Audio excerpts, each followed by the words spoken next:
নমস্কার বন্ধুরা, অনেক দিন পর আমি আবারও চলে এসেছি আরও একটি নতুন ভিডিও নিয়ে।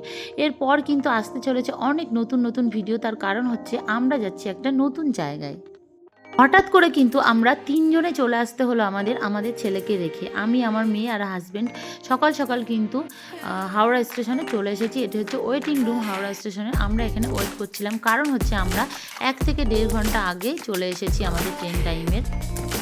আমাদের ট্রেনের নাম হচ্ছে ফলকনামা এক্সপ্রেস, আর ট্রেন হচ্ছে হাওড়া টু সিকান্দ্রাবাদ।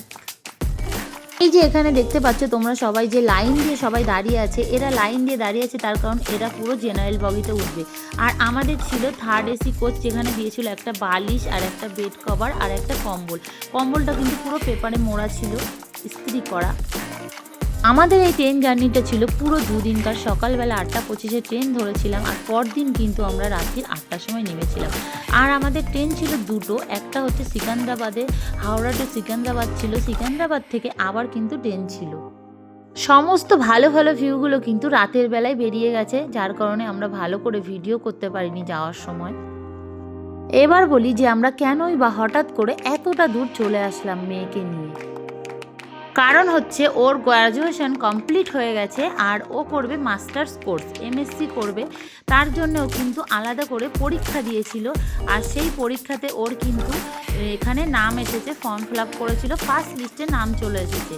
কর্ণাটকের গুলবার্গ সিটিতে, সেন্ট্রাল ইউনিভার্সিটিতে ওর কিন্তু নাম এসেছে। আমরা কিন্তু কখনো ভাবতেও পারিনি যে আমাদের মেয়েকে এতটা দূর আমরা পাঠাবো কর্ণাটক ইউনিভার্সিটিতে, যেটা হচ্ছে 600 একর জমি নিয়ে প্রচুর বড় ইউনিভার্সিটি।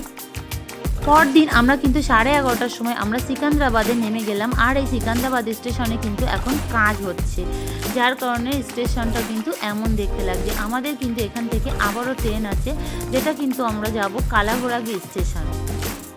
আর এই মাস্টার কোর্স করার জন্য মেয়ে কিন্তু এখানে 2 বছর থাকবে, হোস্টেলে থাকবে। আর এই ইউনিভার্সিটিটা এতটাই বড়, পরবর্তী ভিডিওতে তোমাদেরকে আমি ইউনিভার্সিটিটা পুরো দেখাবো আমি।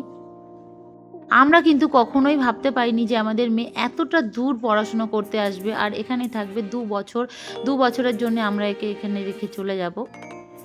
কষ্ট তো খুব লাগছে, তার সঙ্গে সঙ্গে আনন্দও লাগছে, তার কারণ এত বড় ইউনিভার্সিটিতে চান্স পাওয়া অনেক মুশকিল। ভিডিওটি ভালো লাগলে অবশ্যই লাইক